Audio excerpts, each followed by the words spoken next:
जगभर झपाट्यानं विकास होत असून आपणही देश आणि राज्याच्या गतिशील विकासाचं चेंज मेकर्स बना, असं आवाहन उपमुख्यमंत्री एकनाथ शिंदे यांनी केलं आहे. मुंबईच नव्हे तर संपूर्ण राज्याला देशाचं ग्रोथ इंजिन बनवण्यासाठी सरकारनं पावलं उचलल्याचं त्यांनी सांगितलं. Economic times business conclave and awards 2024 ते काल बोलत होते. महाराष्ट्राची विकासाची वाटचाल ही केवळ आर्थिक प्रगतीपुरती मर्यादित नसून ती आधुनिक, शाश्वत, जागतिक स्पर्धेत सक्षम आणि सर्वसामान्यांसाठी अनुकूल असावी अशी सरकारची भूमिका असल्याचं त्यांनी सांगितलं.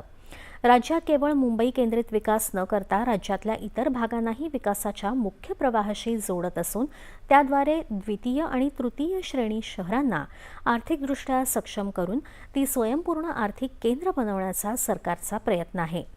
Industrial park, IT zone, logistics hub, metro connectivity आणि रोजगार क्लस्टर्सच्या माध्यमातून या शहरांमध्ये गुंतवणूक आणि रोजगाराच्या संधी निर्माण केल्या जात आहेत. महाराष्ट्राला देशाच्या विकासाचं ग्रोथ इंजिन बनवण्याचं उद्दिष्ट आहे, असं ते म्हणाले. विकासाचा खरा अर्थ सर्वसामान्यांच्या जीवनमानात सुधारणा होणं हा आहे.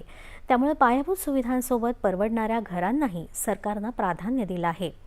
मुंबई आणि MMRमधील घरांची वाढती गरज लक्षात घेऊन नवीन गृहनिर्माण धोरण लागू करण्यात आलं असून 2030 पर्यंत EWS आणि अल्प उत्पन्न गटांसाठी 35 लाख घरं उभारण्याचं लक्ष्य ठेवण्यात आलं आहे, असं शिंदे म्हणाले.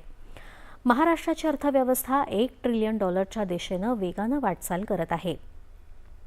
राज्यातल्या तरुणांना संधीच्या शोधात राज्याबाहेर जावं लागू नये यासाठी राज्यातच उद्योग, गुंतवणूक आणि रोजगाराच्या नव्या संधी निर्माण केल्या जात आहेत, असं त्यांनी सांगितलं.